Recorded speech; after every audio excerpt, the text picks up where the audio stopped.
Good evening, everyone. And now we are just starting the revision class of chapter number 2, and the name of the chapter is polynomial. ठीक है, almost हमारे जितने भी chapters है वो सारे क्या हो चुके हैं, कंप्लीट. लेकिन रिवीजन में चैप्टर नंबर 1 कंप्लीट हो गया है. Now we are moving towards to chapter number 2. तो हम बात किसकी करने वाले हैं? चैप्टर नंबर 2 की करने वाले हैं. पहले मैं बेसिक जितने भी फॉर्मूला वगैरह हैं वो डिस्कस कर रहा हूँ ताकि आपको ये चीज़ें पता चल जाए कि क्या क्या फॉर्मूलाज है ना. तो चैप्टर 2 से रिलेटेड जितनी भी चीज़ें हैं वो सारे डिस्कस करूँगा मैं आज. क्या क्या फॉर्मूलाज है, हमें क्या क्या बातें करनी है यहाँ पे. ठीक है, वो सारे फॉर्मूले सभी को आने चाहिए. जहाँ कहीं प्रॉब्लम है आप मुझे पूछ सकते हो ना. तो without wasting a time let's start all the formulas that's are very important. सबसे पहले हम बात करें, बिल्कुल बेसिक बात करते हैं कि व्हाट इज़ अ पॉलिनोमियल. सबसे पहले किसकी बात करेंगे, पॉलिनोमियल है क्या. तो you know very well it is a combination of many terms. It is a combination of many terms. Poly का मतलब क्या होता है, ये एक ग्रीक वर्ड है जिसका मीनिंग क्या है, पॉली. पॉली का मतलब मैनी, और नोमियल का मतलब क्या है यहाँ पे, टर्म्स. और दोनों को मिलकर क्या बनता है यहाँ पे, पॉलिनोमियल. क्या बनता है, पॉलिनोमियल. ये बहुत अच्छे से ध्यान रखना है ना. अब बात करें, मैनी टर्म्स पता चल गया. अब इसी में कहाँ से शुरुआत हुई थी इसकी, यही स्टार्ट हुआ था कहाँ से, monomial. Monomial and then it is started from binomial. Next one is binomial and next one is trinomial. Trinomial. Okay. And final one is what, very good, we are talking about polynomial. So what are the understanding and meaning of this is, monomial का मतलब क्या होता है, single term.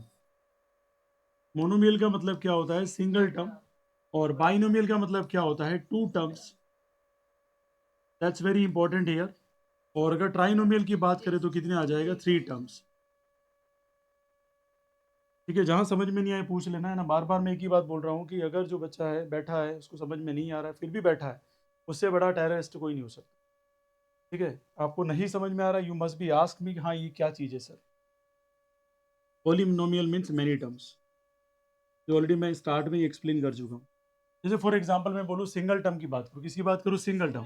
तो to भी एक single term है, yes और नो. और अगर मैं एक्स लिखूँ तो एक्स भी क्या है, सिंगल टर्म है. ठीक है, वाई लिखूँ तो वाई भी एक क्या है, सिंगल टर्म है. यहाँ तक कोई डाउट है किसी को, यस और नो. ठीक है, बाइनोमियल की बात करते हैं, किसकी बात करते हैं, बाइनोमियल.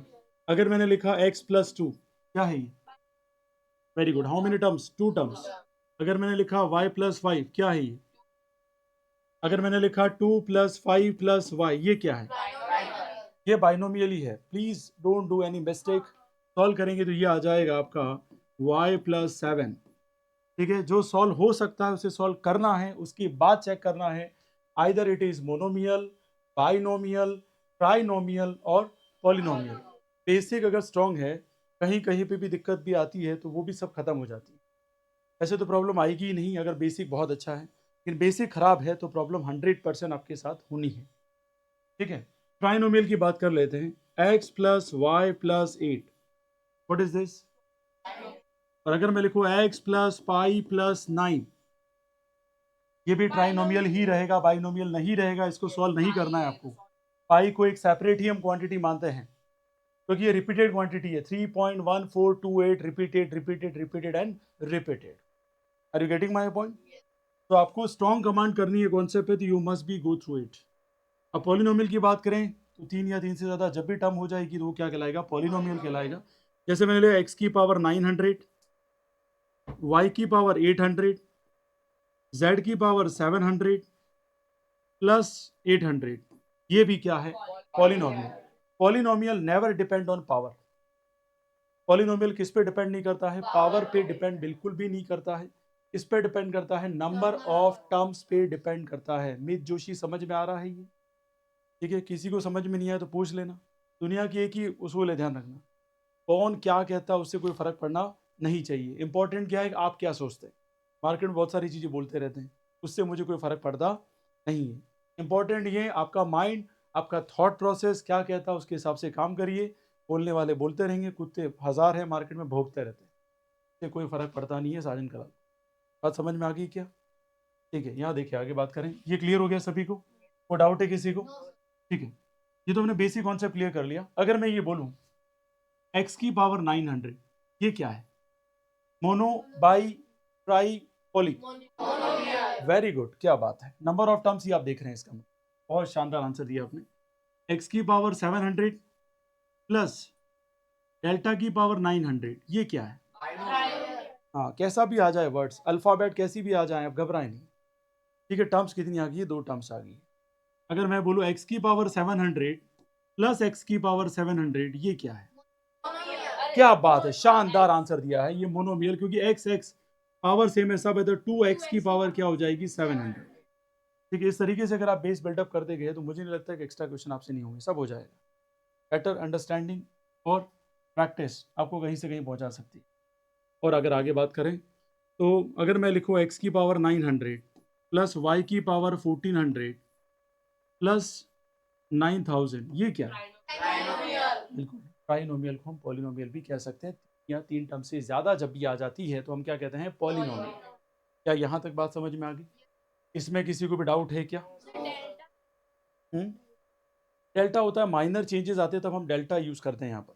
तो माइनर चेंजेस जब भी होंगे तो हम किसकी बात करेंगे? डेल्टा की। कम से कम बेटा, कम से कम, जैसे मैंने कहा 1 है वो चेंज हुआ 1.00001, क्या चेंज आया 1 में? 0.0001। ये अभी का टॉपिक नहीं है, this is the topic related to 11th-12th। ठीक है, कोई ऐसी टर्म आ जाती तो घबराना नहीं। ठीक है, ये ऐसे अल्फ़ाबेट्स हैं जो हमें नॉन में नहीं है। When you will come in 11th and 12th standard, definitely आपके नॉन में ये आ जाएगी। लेकिन अभी के पेपर कैसे डिसाइड हो रहे हैं? अलग अलग टर्म जो आपने देखी ही नहीं है उसके हिसाब से पूछ लिया था, और लगता है ऐसा कि बिल्कुल सिंपल क्वेश्चन है, कोई मान ही नहीं सकता कि इस पर क्वेश्चन आ जाए, लेकिन यही क्वेश्चन क्या कर रहे हैं? पुटअप कर रहे हैं। ठीक है, अगर आप ओलंपियाड का पेपर देखेंगे 2019 का, उसमें यही क्वेश्चन पुटअप कर लिया गया, और बच्चे को डेल्टा पता ही नहीं था। बहुत सारे टीचर, लोकल टीचर जो यहाँ के, वो यही बात करेंगे, भाई कि ऐसे क्वेश्चन नहीं आते, ये क्या है? अरे बेसिक्स ही बिल्डअप नहीं होगा तो बिल्डिंग गिर जाएगी। ठीक है, चलिए, यहाँ तक क्लियर है सभी को? अब बात करते हैं नेक्स्ट बात जो हमारी है, टाइप्स ऑफ पॉलिनोमियल। किसकी बात करें बेटा? Types of polynomial based on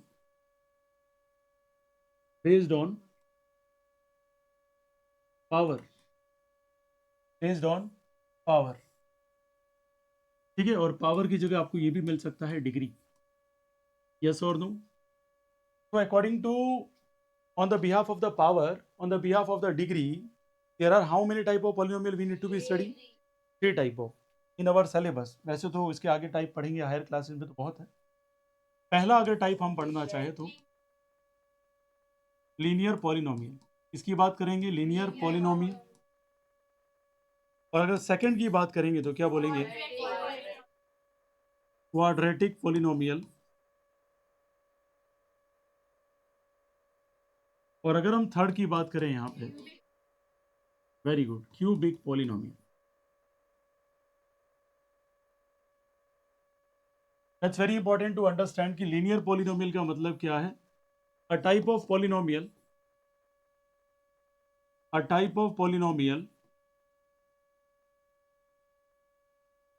that consisting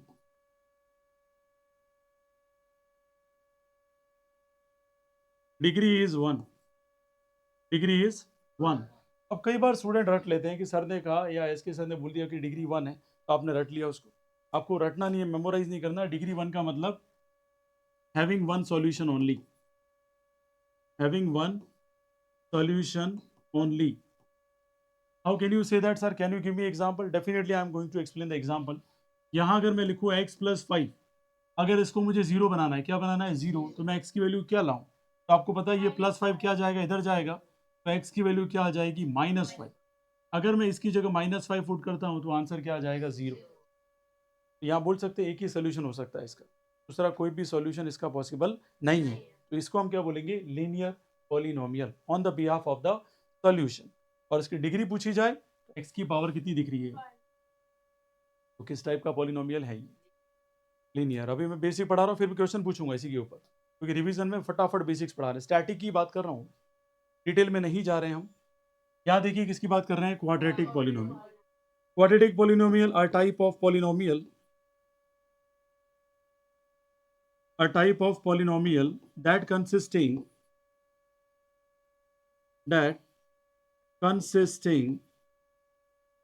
degree is 2. Degree कितनी है? 2. Pi means having how many solution? Very good, very good, having 2 solution. Maximum कितने सोल्यूशन हो सकते हैं? 2. और मिनिमम भी 2 ही होगा. बात समझ में आ गई क्या? Sorry, not possible. उसे हम डिग्री नहीं बोलेंगे, इसे बोलेंगे ही नहीं, डिग्री की बात ही नहीं करेंगे फिर. जैसे मैंने कहा X square -4 is equal to 0. X बराबर इसका आंसर क्या आएगा? पहले तो +4, फिर रूट +2 और -2. दो आंसर कैसे आ गए? एक आंसर तो +2 का आ गया और दूसरा आंसर क्या आ गया? -2. Any doubt here? अंडरस्टूड? तो क्लियर अंडरस्टैंडिंग बेस्ड है +2 एंड -2. तो I hope so you understood till that. यहां तक कोई समस्या किसी को बताओ? आया समझ में आपको? Now we are moving towards to cubic polynomial. क्या होता है क्यूबिक पॉलिनोमियल? इसकी बात कर लेते हैं हम लोग. A type of polynomial that have degree is 3. Degree is 3. इसकी डिग्री कितनी हो जाए? 3. उसे हम क्या बोलेंगे? Cubic polynomial. सबकी आवाज आनी चाहिए. When you repeat with your mouth, your mind always connect with your what? Taking skills. And it will be build up your concept permanently in your hindbrain and midbrain. Be focused, be alert when I'm teaching on board. देखो यहाँ क्या बात बोली मैंने? Degree कितनी है? 3. का मतलब क्या? Having how many solution? Very good, having 3 solution. Having 3 solutions. ठीक है? अरे आया कि नहीं आया समझ? इस टाइप के जब भी क्वेश्चंस आए आपको ध्यान रखना है. ठीक है? किस तरीके से 3 सॉल्यूशन की बात की है, क्यों बात की है. कई दफा क्या होता है, जैसे हमने लिखा x³ बराबर कितना लिख दिया हमने? 27. x बराबर हम क्या लिखेंगे बताओ? 27 की पावर कितनी हो जाएगी? 1/3. तो कितने आया? 3 आया. फिर कैसे चलेगा? x इज इक्वल टू +3 -3 +3, इस तरीके से चलेगा. और मान लीजिए कि नेगेटिव में होता तो क्या आ जाता? आयोटा आ जाता. लेकिन बिल्कुल नहीं. अगर नेगेटिव होता तो आयोटा आ जाता, जो हम 11-12 में बात करेंगे. यहाँ पे उसकी बात नहीं करेंगे. ठीक है? इसलिए घबराना मत, इतना डिटेल नहीं जाएगा. उसकी डिटेलिंग उसे पता है कि 9th में बच्चा है तो उसको किस लेवल तक समझाना है, किस लेवल तक उसे पढ़ाना है. ठीक है? लेकिन थोड़ी बहुत हम बात कर लेते हैं, क्योंकि फाउंडेशन चल रहा है और नाम ही फाउंडेशन रखा है, तो हमें बेसिक्स बिल्डअप करना पड़ेगा. क्या यहाँ तक समझ में आ गया सभी को? अरे इसमें कोई डाउट है किसी को? ठीक है, आवाज़ सबकी आनी चाहिए. आ गया समझ में क्या? चलिए नेक्स्ट बात करते हैं हम लोग. ये तो हमने किसकी बात कर ली? एक तो बात कर ली थी नंबर ऑफ टर्म्स पे ऊपर, टाइप्स ऑफ पॉलिनोमियल. फिर हमने बात की किसके ऊपर? डिग्री के बिहाफ पे हमने बात कर दी 3 टाइप के पॉलिनोमियल की. अब हम बात करेंगे स्टैंडर्ड फॉर्म. किसकी बात करेंगे? Standard form of polynomial. Standard form of, तो you all know very well. Standard form की बात करेंगे तो ये हो जाएगी ax² plus bx plus C, where A B are coefficient. क्या कहलाता है ये? And what are this? x is the variable and what is this? c is the constant. C को हम क्या बोलते हैं? कांस्टेंट. अब ये भी समझना जरूरी है, कोऑर्डिनेशन हुआ तभी तो क्या हुई? एफिशिएंसी बढ़ी. तो कोएफिशिएंट क्या है? सीओ का मतलब यहाँ पे क्या है? Coordination to increase the efficiency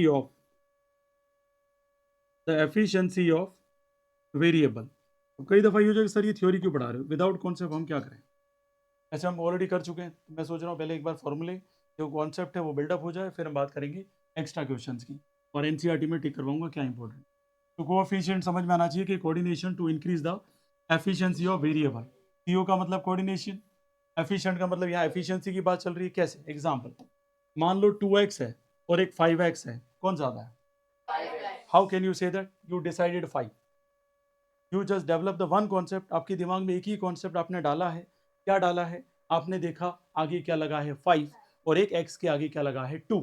और यही क्या कर रहा है? इसकी एफिशिएंसी को क्या कर दिया? बढ़ा दिया. इसका मतलब ये कह सकते हैं कौन सा वेरिएबल बड़ा है? 5x बड़ा है किसके कंपेयर में? 2x की. अच्छा, दोनों में x ही था वेरिएबल तो, लेकिन हमने क्या बोला? बड़ा कौन बोल दिया? 5x. क्यों बोल दिया? क्योंकि उसका कोएफिशिएंट क्या है? है या ज्यादा है. Are you getting my point? कोई डाउट है किसी को उसमें? वेरिएबल की बात करते हैं. The value that continuously change, the value that continuously change, ऐसी वैल्यू जो कभी भी क्या नहीं रह सकती, कांस्टेंट नहीं रह सकती, बार बार क्या होती है, चेंज होती है, बार बार क्या होती है, चेंज, इसलिए हम उसको क्या बोलते हैं, वेरिएबल। वैसे वर्ड्स ही पता पड़ जाता है ऐसा। और कांस्टेंट तो सभी को पता होगा, फिक्स्ड वैल्यू। फिक्स्ड वैल्यू का मतलब यहाँ पे है it is not going to change any time. क्या ये बेसिक समझ में आ गया? इसमें कोई डाउट है किसी को? ठीक है, आगे बढ़ूँ क्या मैं? ठीक है, तो यहाँ तक बिल्कुल ही आपको बेसिक समझा दिए। अब मैं फॉर्मूले पे चलता हूँ, बेसिक फॉर्मूले बोले इसका। जैसे मैंने कहा अभी, आपने जो बोला फिक्स x + 5 लिया, तो ये 5 क्या है?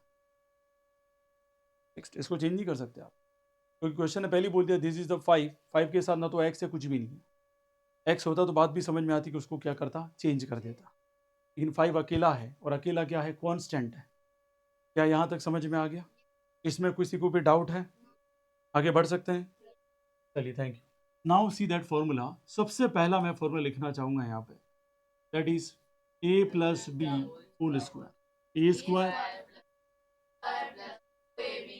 और अगर सेकंड फॉर्मूला लिखें a - b का whole square, that is a square. और अगर आगे बात करें तो फॉर्मूला क्या हो जाएगा, a + b का होल क्यूब, ये हो जाएगा a cube. Very good. Now we are talking about a - b का होल क्यूब, तो फॉर्मूला क्या हो जाएगा? नहीं नहीं नहीं, माइनस में चलेगा अब सर, -3ab, और यहाँ पे आ जाएगा a + b, और यहाँ आ जाएगा a - b। याद करने का मैंने तरीका बताया था। ए ने किससे शादी की, 3 से। ठीक है, बी ने किससे शादी की, 3 से। सारे प्लस है, सारे क्या आएंगे, प्लस ही। यस और नो? फिर बताओ, 3 ने किससे शादी कर ली, ए बी से। फिर a + b से भी शादी करेगा। क्यों 3 बार शादी की उसने? क्योंकि यहाँ पे पावर 3 है, और इससे कितनी बार शादी की थी, 2 बार। ए की पावर 2 लिया, फिर बी की पावर 2 लिया, और -2ab लिखा। 2 ने शादी किससे की, 2 से की। यहाँ कितने से की, 3 से। ए से की, बी से की, और a + b से भी की। बात समझ में आ गई क्या? ये फॉर्मूला लिखने का तरीका बता रहा हूँ। ठीक है, फॉर्मूला क्या है, ये लिखने का तरीका है। आ गया समझ में? एग्जाम में भूल जाओ, सबसे पहले ए की पावर लिखो, क्या है पावर, कैसे डिसाइड करें, होल पावर क्या है वो पता चल जाएगा। फिर बी की पावर डिसाइड करो, सारे प्लस तो प्लस ही आएगा। ठीक है, एक भी नेगेटिव तो क्या आएगा, नेगेटिव आ जाएगा। यहाँ देखिए, नेगेटिव आती, ए तो पॉजिटिव है तो वो तो पॉजिटिव रहेगा, बाकी सब क्या हो जाएंगे, नेगेटिव। क्यों? बी की पावर 3 रहेगा, नेगेटिव लेकर आएगा। और 3 क्यों रहेगा, क्योंकि 3 टर्म है। मान लो एक टर्म पॉजिटिव है, लेकिन 2 टर्म क्या आ रही है यहाँ पर, ठीक है। और तो ये क्या होगा, मल्टीप्लाई होकर नेगेटिव आंसर ही देगा। ठीक है, कई दफा ऐसा नहीं हो जाएगा सर माइनस माइनस प्लस ऐसे करें, नहीं नहीं नहीं नहीं, ऐसा कभी नहीं हो सकता। पहले प्लस माइनस किया तो क्या आया, माइनस। ठीक है, याद रखना ये चीजें इंपॉर्टेंट है, प्लस के साथ ही माइनस है, फिर प्लस के साथ ही क्या है, माइनस है। तो आंसर हमेशा क्या रहेगा, नेगेटिव ही रहेगा। कैसे, a × b करो, ये प्लस का और ये क्या है, माइनस का, आंसर क्या आएगा। क्लियर? कोई डाउट है किसी को उसमें?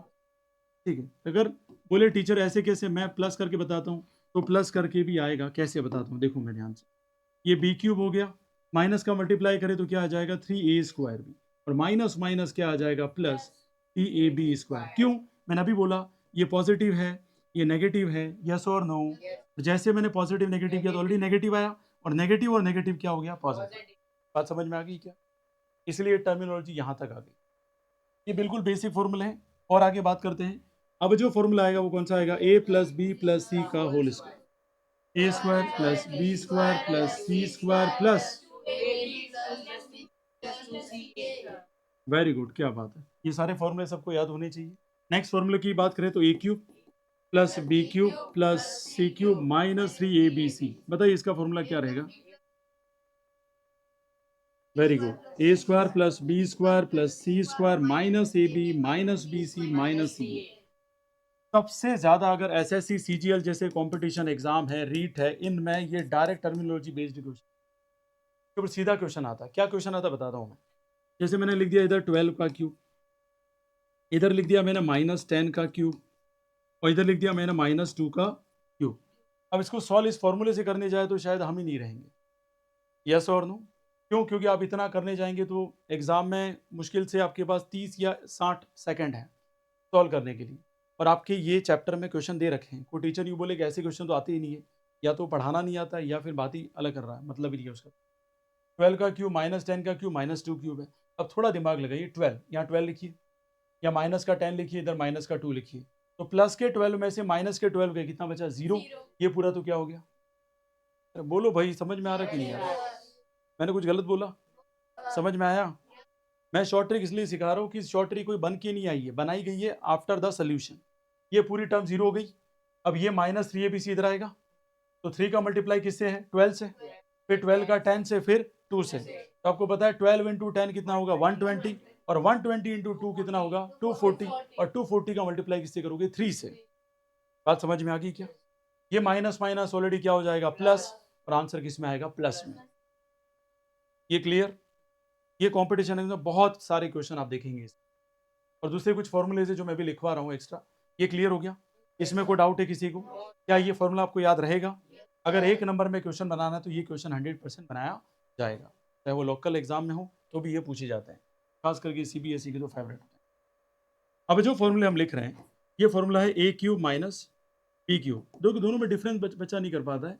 a प्लस बी का होल क्यूब अलग है और सेपरेट क्यूब अलग है, ये थोड़ा सा ध्यान रखें। इसका भी तरीका बताता हूँ। पहले बताइए a³ माइनस b³ है, तो सबसे पहले आप लिख लीजिए a माइनस बी। क्या लिख लीजिए? a minus B. तो एक एक टर्म तो आपने लिख दी, अब कौन सी टर्म बची? a स्क्वायर में बचा। यहाँ क्या लिखेंगे? a square plus b square plus ab रहेगा। पहली टर्म माइनस है तो बाकी सब क्या हो जाएंगे? प्लस। सेम टू सेम एक और फॉर्मूला जो काफी इंपॉर्टेंट है, a³ प्लस b³। यहाँ पहली टर्म क्या आएगी? a plus B. अगर यहाँ पहले माइनस आ गया तो यहाँ प्लस आ रहे थे सारे, यहाँ प्लस आया तो एक बार क्या आएगा? Minus. a square plus b square minus क्या आ जाएगा? e। अगर ये किसी को बहुत अच्छे से पता है ये सारे फॉर्मूले, मुझे नहीं लगता कि इस चैप्टर में वो कहीं पर भी रुकेगा। क्या यहाँ तक समझ में आ गया? किसी को भी किसी भी टाइप का डाउट? ये सारे फॉर्मूलेज आपको बहुत अच्छे से पता होने चाहिए।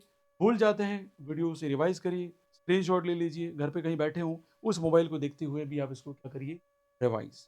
और ये सारे फॉर्मूले अगर आप अच्छे से रिवाइज कर लेते तो कहीं कोई इशू आने वाला नहीं है। एक और फॉर्मूला देख लेते हैं। अब ये फॉर्मूला क्या है? Let's see, a plus B और a माइनस बी का अगर मल्टीप्लाई आ जाए तो फाइनली हम क्या लिखते हैं? इंपॉर्टेंट फॉर्मूले कौन से जो हमें लाइफ टाइम काम आने वाले? ये 3 जो फॉर्मूले हैं वो आपकी लाइफ बदल सकते हैं। बिल्कुल बेटा, और अगर ये आप 4 फॉर्मूले याद कर लेते हैं, वे तो ठीक है, ये तो ज़्यादा बेटर ही है। बिल्कुल। हाँ, हाँ, बिल्कुल। का देखो, जो टीचर स्टैंडर्ड है, जिसे पता है कि फ्यूचरिस्टिक अप्रोच रखता है, वो तो इसी पे क्वेश्चन बनाएगा, ठीक है? या आप देखेंगे CBSE के पेपर, उसमें भी इसी टाइप के क्वेश्चन मिलेंगे। क्यों मिलेंगे? कि बच्चा यहीं पे रुक जाता है कॉम्पिटिशन में, क्योंकि वो रट्टा-रट्टा मार के आता है और फिर 12 की वैल्यू रखेगा, इधर -10 इधर रखेगा, इसको पूरा सॉल्व करने जाएगा, तो क्यों सॉल्व कर रहा है? डायरेक्ट ही फॉर्मूला पता होगा तो क्या करेगा? पहले इनको चेक कर लेगा, क्या इनका प्लस 0 आ रहा है? 0 आती फॉर्मूला क्या हो जाएगा? 3ABC खाली। क्या निकालना उसको? 3ABC, 3 multiply with A multiply with B multiply with C। क्या मेरी बातें समझ में आ रही हैं? क्या इसमें कोई डाउट है? 0 नहीं आए तो पूरा सॉल्व करना पड़ेगा, कोई चांस नहीं है। और कोई भी कंपटीशन एग्जाम अगर 60 सेकंड का टाइम रखता है तो कभी पूरा ऐसा सॉल्व करने को देगा नहीं। वो कहाँ आ सकता है? Local exam. बाकी तो सवाल ही नहीं है, मर जाओ ऊपर से कूद जाओ तो भी नहीं आएगा। समझ में आई बात? और अगर वो रखेगा भी तो लोकल एग्जाम में 1 नंबर का खाली। अगर ऐसा क्वेश्चन रखेगा तो कितने रखेगा? 1 नंबर का। और जैसा आशी कह रही है वैसा क्वेश्चन रखेगा कितना नंबर का है? 3 नंबर का, क्योंकि इतना इजीली होने वाला नहीं। बात समझ में आ गई क्या? क्योंकि वो तो हर एक का क्यूब करेगा, सॉल्व करेगा, टाइम लगेगा, ठीक है? अब कोई टीचर ही अलग ही लेवल का है तो बात ही अलग है। फिर वो खुद ही का लेवल देख रहा है, बच्चों का लेवल ही नहीं देख रहा है, तो फिर मैं उसकी बात नहीं कर सकता। यहाँ तक कोई डाउट किसी को? आगे बढ़ सकते हैं क्या? अब देखिए, मैं जो बोल रहा हूँ NCERT के जो इंपॉर्टेंट क्वेश्चन है वो जरा टिक कर लें फटाफट।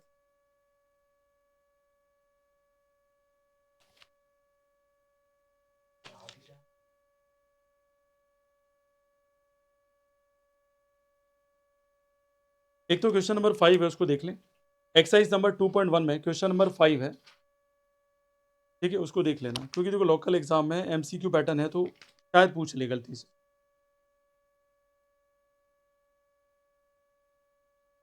एक्सरसाइज नंबर 2.2 में क्वेश्चन नंबर 2, थोड़ा स्पीड से टिक करना क्योंकि हमें रिवीजन में भी चलना है आगे।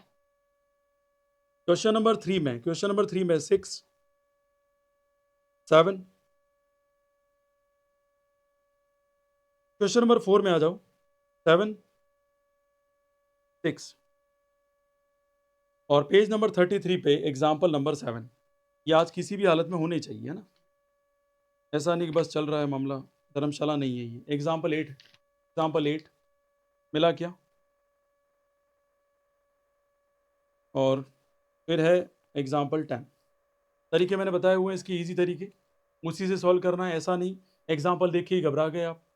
इसके सॉल्यूशन ऑलरेडी मैंने इजी बताए हुए हैं, किस तरीके से टर्म चलेगी, किस तरीके से इसको सॉल्व किया जा सकता है। एक्सरसाइज नंबर 2, एग्जाम्पल 10 बोला बेटा मैंने। 10 में अपन क्या करते हैं, मैंने क्या कहा था, हम बीच वाली टर्म को सेलेक्ट करते हैं। जैसे 4 टर्म दे रखी है तो उसको हम क्या करेंगे बताओ मुझे, कि दो दो के पेयर भी हमें कैंडिडेट करने हैं। 4 टर्म की कितनी टर्म क्लियर करें हम? दो दो और डिवाइड कर लें, 4 और ले आए, 6 टर्म हो जाएगी। ठीक है, अब जो मैं क्वेश्चन बोल रहा हूँ, एक तो क्वेश्चन नंबर 1 का फोर्थ, यस, एक्सरसाइज नंबर 2.3 में क्वेश्चन नंबर 1 का फोर्थ, और क्वेश्चन नंबर 3 पूरा इंपॉर्टेंट है, एक क्वेश्चन 100% है। और क्वेश्चन नंबर 4 में, फोर्थ वाला देख लेना, और फिफ्थ पूरा इंपॉर्टेंट है जी, छोड़ नहीं सकते फिफ्थ को। अब आ जाइए एक्सरसाइज नंबर 2.4 में, 2.4 में क्वेश्चन नंबर 5, और क्वेश्चन नंबर 8 में fourth and fifth, question number 9 पूरा, 12, 13 एंड 14। अभी जो मैंने 14 वाला डिस्कस किया था आपको पता है, शॉर्ट ट्रिक। और सिमिलरली कौन है, 13 भी है। कौन है, 13 भी है। कहीं नहीं आएगा तो मैं डेफिनेटली इसकी डाउट क्लास आपकी लूंगा, मैं डोंट वरी अबाउट इट। ठीक है, चलिए फिर ठीक है, ये सारा इंपॉर्टेंट जो था मैंने वो डिस्कस कर लिया। आज करने हैं, कल भी रिपीट करने हैं, जितनी दिन क्लास, बिल्कुल आज पूरे हो जाने चाहिए। कल वापस इसको रिपीट करने हैं कि क्या मेरा एफिशिएंसी या मेरी स्पीड बढ़ रही कि नहीं बढ़ रही, ये होना चाहिए बेटा। चलिए खैर, अब बात कर लेते हैं नेक्स्ट। मैं एक्स्ट्रा क्वेश्चन देना शुरू करता हूँ। प्रिपेयर सभी, पेन और सब लेकर तैयार हो। Now we are starting the extra questions.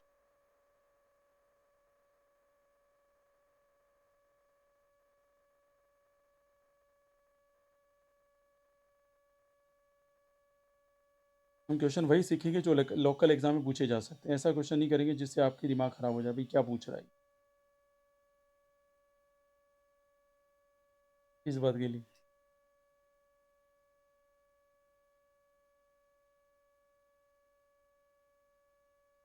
नहीं वो तो कभी देखो, स्टार्टिंग में फाउंडेशन चलता है तो चल जाता है, बाद सीखना पड़ता है इसका।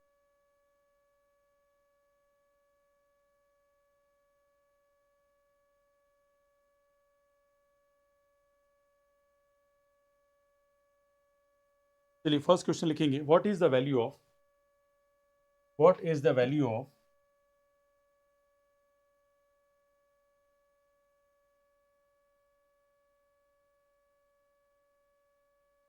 what is the value of px is equal to x square minus 3x plus 4, sorry -4 है यहाँ पे, -4 at x is equal to -1। 1 minute का टाइम है, ज़्यादा कोई डिफिकल्ट क्वेश्चन नहीं है, बेसिक्स टू बेसिक क्वेश्चन लिया है ताकि आप लोग इस पर बहुत अच्छे से आंसर दे सकें, ताकि कॉन्फिडेंस बूस्टअप हो। फिर इजी क्वेश्चन और ले लेंगे, धीरे धीरे टफ क्वेश्चन करते रहेंगे।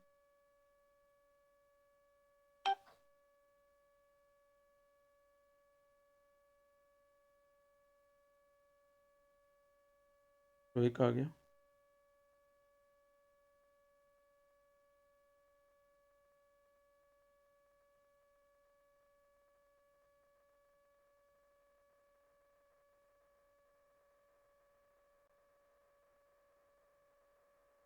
दो का आंसर है, काव्या का आया है, काशी का है। ठीक है, आगे देखते हैं।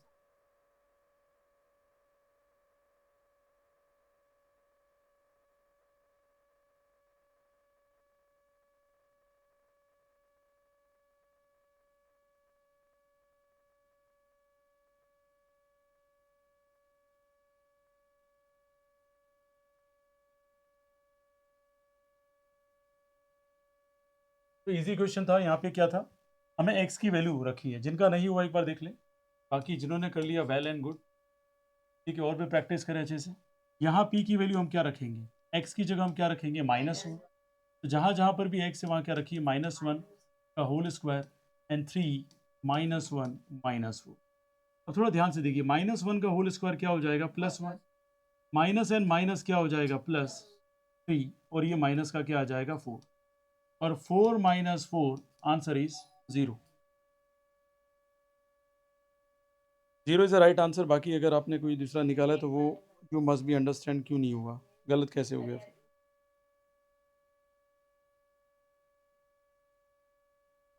कोई बात नहीं। Now don't discuss anything, just discuss why you made a mistake and just find out that it is not going to repeat. Better ये होगा हमारी रिपीट नहीं होनी चाहिए मिस्टेक। सबसे अच्छा प्लेयर क्या कहलाता है, कि जो ये एनालिसिस करे कि मैं पहले आउट क्यों हूँ, ठीक है, कहाँ मिस्टेक्स हुई। कोई बात नहीं, एक बार मिस्टेक हो जाती फ़र्क नहीं पड़ता, लेकिन उसका एनालिसिस करना बहुत ज़रूरी है कि भाई मेरी ये मिस्टेक क्यों हुई, और ऐसी मिस्टेक होनी नहीं चाहिए।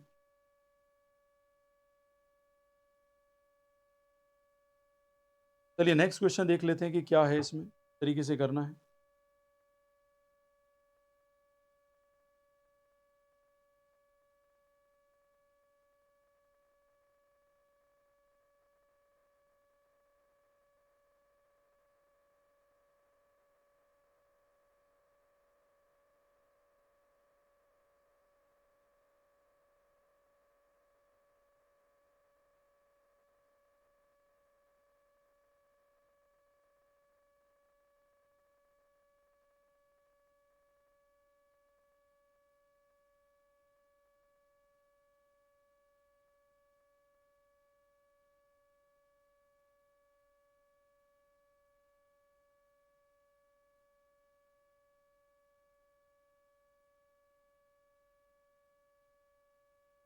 लिखिए, क्वेश्चन लिखेंगे।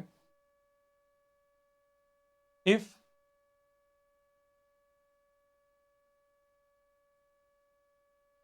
x³ plus ax² plus bx plus 6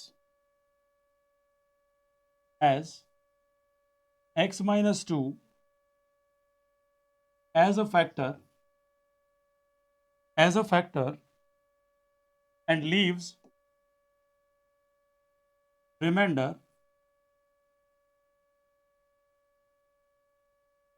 3 when divided by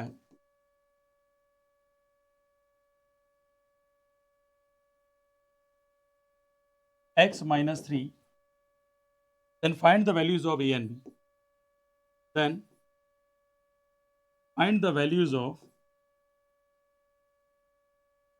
a and b। ठीक है, 2 मिनट का टाइम दे रहा हूँ, you just use it and just find out the answer.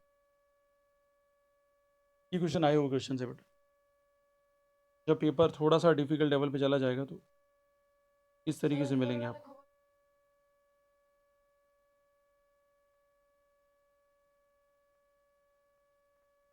ऊपर वाले का ही है बेटा।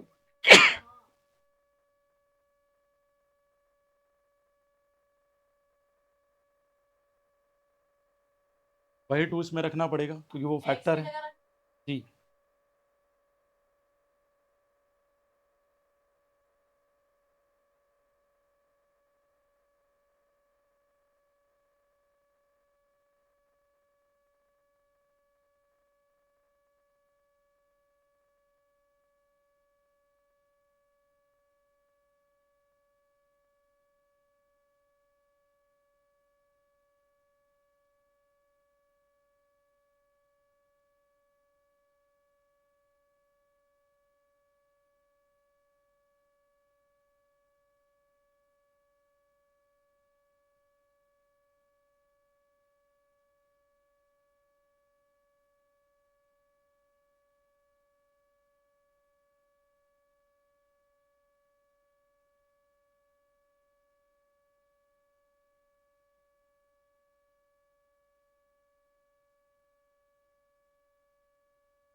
Last 1 minute 30 second.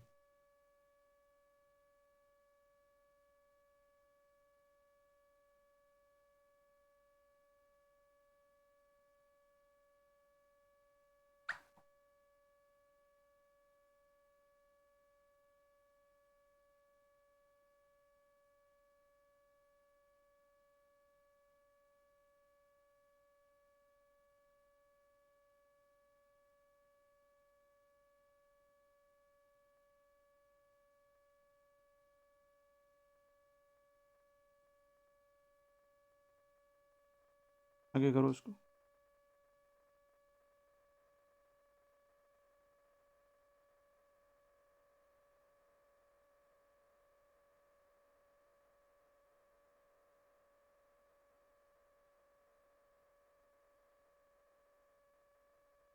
यहाँ इस क्वेश्चन में एक क्वेश्चन में 2 क्वेश्चन दिए हैं। बाकी बहुत इजी कॉन्सेप्ट है, जैसे सॉल्व करूंगा आपको एहसास होगा सर बहुत इजी था ये। देखो सबसे पहले इस तरीके से कैसे ये दिया हुआ है उसको हम समझ लेते हैं। लेट्स सी आप लोगों ने बहुत अच्छा ट्राई किया होगा। सबसे पहले यहाँ तक समझिए, कहाँ से समझना है सर, यहाँ से यहाँ तक, ठीक है। ये फैक्टर है भाई, फैक्टर का मतलब x माइनस 2 किसके बराबर रहेगा 0, और उसकी वैल्यू कितनी आएगी 2, और वो 2 वैल्यू कहाँ पुट करनी इस इक्वेशन में। तो हमने कहा x माइनस 2 बराबर क्या रखा 0, x की वैल्यू क्या आ गई 2, एंड पुट इन फर्स्ट। पहले ही बोला गया फैक्टर है, क्या बोला गया है, फैक्टर का मतलब उसकी जो भी x की वैल्यू आएगी वो इस पूरे पॉलिनोमियल को क्या बना देगी, जो क्या बना देगी 0। तो हम क्या करते हैं 2 रखो यहाँ पर, 2 क्यूब प्लस a, और इधर क्या हो जाएगा 2 स्क्वायर, और यहाँ आ जाएगा b, 2 और प्लस का क्या आ जाएगा 6। कोई इशू वाली बात नहीं है। 8 plus 4a plus 2b plus 6, यहाँ तक कोई इशू किसी।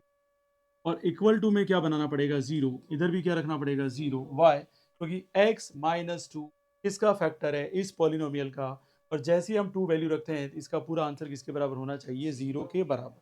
सेकंड क्वेश्चन स्टार्ट होता है, रिमाइंडर 3 रहता है कब, अगर वो किससे डिवाइड हो x माइनस से, किससे डिवाइड हो x माइनस से। तो ये इक्वेशन नंबर क्या ले लेते हैं हम फर्स्ट, और यहाँ से सेकंड एरा स्टार्ट करते हैं इस क्वेश्चन का। क्या कहता है x माइनस 3 बराबर क्या रखे, तो ये 0 रखो तो x बराबर क्या 3 रखने पर रिमाइंडर कितना आ जाता है, रिमाइंडर क्या आ जाता है 3। इजी कैसे बोलूंगा, फैक्टर है इसलिए आंसर क्या आ रहा था 0, और हम क्या करेंगे अब x जहां जहां x है वहां 3 रखेंगे, जहां जहां पे भी x है वहां पे क्या रखेंगे 3, और आंसर जो होगा इज इक्वल टू में कितना लिखना पड़ेगा 3, क्योंकि रिमाइंडर आ रहा है। या रिमाइंडर क्या था, कुछ भी नहीं था, क्योंकि वो खुद ही फैक्टर है। और अगर कोई किसी पॉलिनोमियल का फैक्टर है का कभी भी रिमाइंडर क्या रहेगा 0 ही रहेगा। कितना रहेगा 0 ही रहेगा, please keep in your brain, ठीक है। अब देखो यहाँ पुट करूँ अगर मैं 3 का क्या किया मैंने क्यूब, प्लस a का a, 3 का क्या कर दिया स्क्वायर, प्लस b 3 और प्लस 6, और इज इक्वल टू क्या लिखना पड़ा मुझे 3। क्या यहाँ मैंने 3 लिखा, क्या लिखा मैंने, क्यों लिखा मैंने 0, वेरी गुड, ये क्या है फैक्टर, और फैक्टर हमेशा क्या करता है कंप्लीट डिवाइड करता है, और रिमाइंडर हमेशा क्या लेकर आता है 0। क्या ये इसका फैक्टर है, नहीं है, ये डिवाइजर है। तो डिवाइजर ने क्या किया, डिवाइड करने के बाद रिमाइंडर कितना दे दिया 3, तो हम इसकी वैल्यू रख के क्या करेंगे 3 आंसर लिखेंगे इक्वल में। यहाँ कितना हो जाएगा बताओ बेटा 27, सॉरी क्या हो जाएगा इधर 27 स्क्वायर नहीं 27 plus 9a plus 3b plus 6 is equal to कितना हो जाएगा 3। कोई इशू यहाँ पर बताओ, आया कोड गया। अब जो सॉल्व हो सकता है उसको सॉल्व कर लो, यहाँ पर भी जो सॉल्व हो सकता है सॉल्व कर लेते हैं। 8 और 6 इतना हुआ 14, वेरी गुड। अगर 14 है तो 4a प्लस 2b, और ये कितना हो जाएगा प्लस का 14 इज इक्वल टू कितना हो गया 0। क्या 2 कॉमन दिख रहा है यहाँ पर, बिल्कुल कॉमन दिख रहा था, ये क्या हो जाएगा 2a plus b plus 7 is equal to क्या आ जाएगा 0। तो now let's put it equation number first. यहाँ जो सॉल्व हो सकता है देख लो 27 और 6 कितना हुआ, वेरी गुड। 33 में से 3 माइनस कर दिया कितना रहा, तो 9a plus 3b plus 30 is equal to क्या आ गया 0। ये समझ में आया कि नहीं आया, कुछ नहीं किया, इन दोनों को ऐड, इसको सब्ट्रैक्ट, लेफ्ट वाली टर्म राइट में आएगी, सॉरी राइट वाली टर्म लेफ्ट में आएगी तो माइनस हो जाएगा। हाँ बोलिए बेटा, अभी तो मैंने कहा थोड़ा सा ध्यान रखो, 2 कॉमन लिया, 2 कॉमन का मतलब क्या होता है, सब में 2 डिवाइड होगा, तो 4 में 2 डिवाइड किया तो 2, 2 में 2 डिवाइड किया तो 1, 14 में 2 डिवाइड किया तो कितना आ गया 7। क्या ये समझ में आ गया? इसे इक्वेशन फर्स्ट दे दी। अब देखो इसको और सेल्फ, ये भी 3 कॉमन दिख रहा है, क्या 3 के टेबल में 9 आता है, क्या 3 के टेबल में 30 आता है? उस तरीके से डिसाइड होता है कि कॉमन कौन आएगा, और कॉमन कौन सा नंबर लिया जाता है जो सबसे मिनिमम हो सब में से। मिनिमम कौन है इसमें? 3, 3 कॉमन आया तो ये क्या हो जाएगा 3a plus b plus 10 is equal to क्या आ गया? कोई दिक्कत किसी को बताओ? कंफर्म? श्योर? अगर मैं यहाँ से b की वैल्यू निकाल लूं, क्या निकालूं ध्यान से देखना, -2a और -7, b की वैल्यू में क्या निकाल लूं, -2a और -7, और पुट कर दूं इसमें पुट कर दूं इक्वेशन नंबर सेकंड में। ठीक है, देखो कैसे, 3a का 3a, कोई इश्यू वाली बात? b की जगह क्या लिखूंगा मैं, माइनस का 2a और माइनस का 7 और प्लस का ये क्या है 10 इज इक्वल टू 0। कोई दिक्कत आ रहा है समझ में यहाँ तक? अब देखो आगे, इसको अगर सॉल्व करें हम, 3a का तो 3a हो जाएगा, माइनस का तो क्या हो जाएगा 2a, और ये माइनस का 7 और प्लस का क्या हो जाएगा 10 इज इक्वल टू क्या आ जाएगा 0। 3a में से 2a गए कितना बचेगा a, -7 और प्लस 10 कितना आएगा, +3 आएगा बेटा, क्योंकि एडिशन वाला बड़ा है, +10 बड़ा है, तो यहाँ कितना आ जाएगा प्लस का 3 आ जाएगा इज इक्वल टू 0, और a की वैल्यू कितनी आ गई है -3। क्या a की वैल्यू निकल गई हमारी? तो अब b की वैल्यू देखो, b की वैल्यू आराम से निकल जाएगी क्योंकि a की वैल्यू -3 है, तो b बराबर कितना आ जाएगा -2 -3 इंटू -7, तो -6 हो जाएगा, -7 हो जाएगा, और माइनस का क्या आ जाएगा 30। क्या ये समझ में आ गया? एक क्वेश्चन में कितने क्वेश्चन थे? 2। ये हमारे सिलेबस में है, ये हमें आना चाहिए। ठीक है, क्लियर हो गया? ये मेरे को डाउट है, आप ये मत समझना कि नहीं आ सकता। 3 नंबर के क्वेश्चन में कैसा क्वेश्चन बनाएगा आप बताओ मुझे, हैं? बराबर। अभी तो मैंने क्वेश्चन बेसिक शुरू किए जो 2.1 2.2 से रिलेटेड है, 2.3 2.4 पे मैं नहीं आया हूँ, है ना। चलो एक और क्वेश्चन लिखेंगे, इसको लिखने का मैं ट्राई करूँ, घर पे जाके वीडियो देख लेना, डोंट वरी, सब कुछ दे दूंगा मैं। कोई बात नहीं बेटा, मेरी भी शादी कैटरीना कैफ से हो जाती, लेकिन मैंने पढ़ाई नहीं की ढंग से। अगर मैं IAS होता डेफिनेटली शादी कर लेता। ये भी सोच रही है साला इसकी शादी पहले करा दे। यहाँ क्या करना हमें, फैक्टराइज। चलिए आपके पास टाइम 4 x की पावर 4 प्लस 7x स्क्वायर -2, करिए फैक्टराइज इसको। 2 मिनट का टाइम है आपके पास।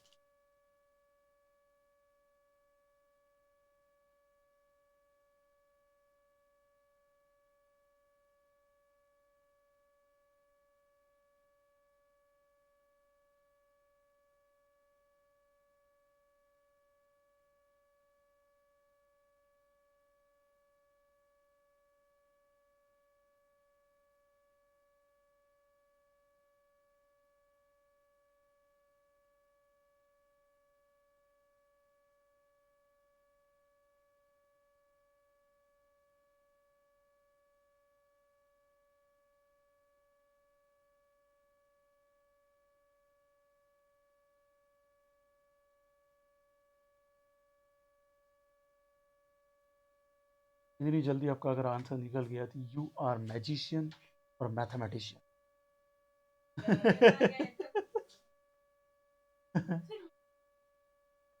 हाँ वही करना है, बस थोड़ा सा हिंट है बेटा।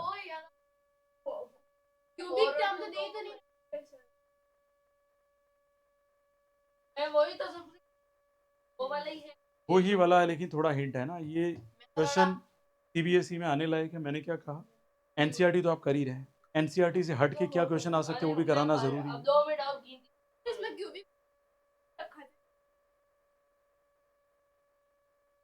बेटा अभी मैं करूँगा तब आपको एहसास हो जाएगा कि वास्तव में ये कंप्लीट है, इनकम्प्लीट नहीं है, क्योंकि तो यहाँ से हिंट चालू जाता है।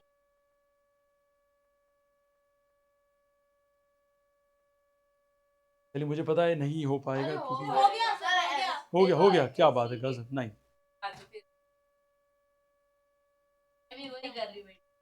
अब सॉल्यूशन देखें, इस टाइप का जब भी क्वेश्चन आ जाए, जितने भी आपने फैक्टराइजेशन किए वो रट्टम रट्टा पैटर्न है, क्या स्टैंडर्ड पॉलिनोमियल वाला। एक्स स्क्वायर होगा, फिर एक्स आएगा, फिर कांस्टेंट आएगा, तो ही हम कर पा रहे हैं। लेकिन अचानक ऐसा क्वेश्चन आ गया, ये मैं नहीं कह रहा हूँ, ये प्रीवियस ईयर क्वेश्चन है जो सीबीएसई ने, केवी जो स्कूल से उसमें पूछे 9th वाले बच्चों को। ऐसा भी नहीं कोई कॉम्पिटिशन का क्वेश्चन है ये। जितने भी मैंने आपको क्वेश्चन दिए, मैंने क्या बोला, एनसीईआरटी से हट के हैं। क्यों? क्योंकि पेपर सीबीएसई का एनसीईआरटी के क्वेश्चन से बहुत कम बनता है। आरबीएसई वाले एनसीईआरटी की प्रैक्टिस करें, आपका इससे बाहर नहीं जाएगा। अब देखिए, सबसे पहले हम क्या करते हैं, एक बार समझ लीजिएगा, हम y एक्स स्क्वायर के बराबर क्या रख देते हैं, y। ये कंडीशन पुट इसलिए करना है क्योंकि हमें स्टैंडर्ड पॉलिनोमियल पता है, क्या है, A X square plus B X plus C, ये है स्टैंडर्ड पॉलिनोमियल। तो हम क्या करेंगे, देखो बेटा, यहाँ पर एक्स स्क्वायर बराबर y, ये हो जाएगा 4, क्या हो जाएगा, Y square plus 7y minus 2, बनी टर्म वो वाली। यही है जलवा बेटा, क्योंकि एनसीईआरटी हमेशा चाहती है कि बच्चा वहां तक पहुंचे। कैसे पहुंचेंगे सर, मुझे तो कैसे पता चलेगा यार, यू आर स्टूडेंट यार, आपको स्टैंडर्ड फॉर्म पता है ना पॉलिनोमियल का, A X square plus B X plus C, तो पहले तो उसको बनाओ स्टैंडर्ड। क्या ये स्टैंडर्ड थी? नहीं, क्योंकि पावर मैंने हमेशा कहा है कि पावर स्टैंडर्ड में क्या लेता हूं मैं, 2। डिग्री कितनी लेती मैंने, 2, बनाया हमने इसको। अब 4 इंटू 2 कितना, 8, मल्टीप्लाई करते कितना आ जाए, 8, मल्टीप्लाई करते कितना आ जाए, 8। और पे ध्यान होगा, ठीक रहेगा बेटा, आइडियल मानने से कुछ नहीं होगा। क्या देखिए, 4 इंटू 2 कितना हो गया, 8। अब ध्यान से देखिए, 4y स्क्वायर, और मैंने यहां पे लिखा 8y माइनस 1y और माइनस 2। आपको पता है 8 इंटू माइनस 1 माइनस 8, और वही आ रहा है 4 इंटू माइनस 2 कितना आ जाएगा, माइनस 8 आ रहा है। मैंने पहले ही कहा था मल्टीप्लाई किसका देखा जाता है, ए और सी का। ए की वैल्यू कितनी है, 4 है, सी की वैल्यू कितनी है, माइनस 2, आंसर कितना, माइनस 8। और एडिशन और सब्ट्रैक्शन किसका देखा जाता है, मिडल टर्म, और मिडल टर्म कितनी है, 7y। वेरी गुड, ये दोनों का पेयर बन गया। यहां से कॉमन निकलता है 4y, अंदर रह जाएगा y प्लस 2, कोई दिक्कत। यहां से कॉमन निकलेगा -1 y plus 2 is equal to 0। अब देखिए क्या कॉमन, पूरे में कॉमन क्या है,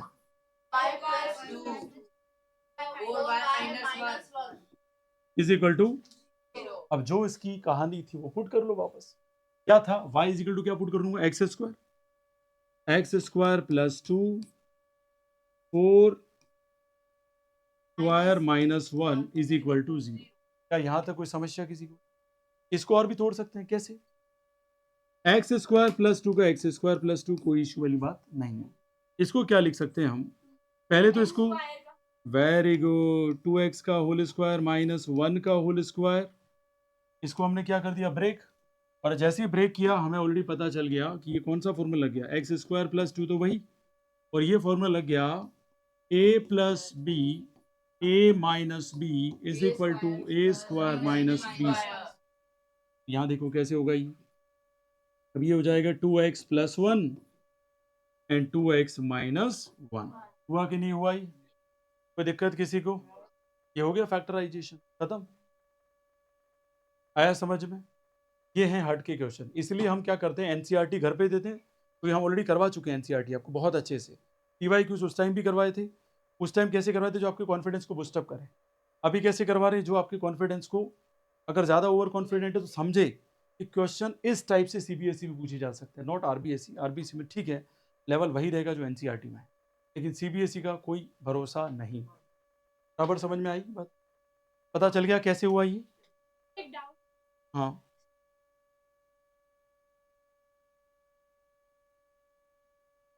बेटा थोड़ा सा ध्यान रखो, ये सॉल्यूशन क्या है, 2, 3 और 4 हो तो गए।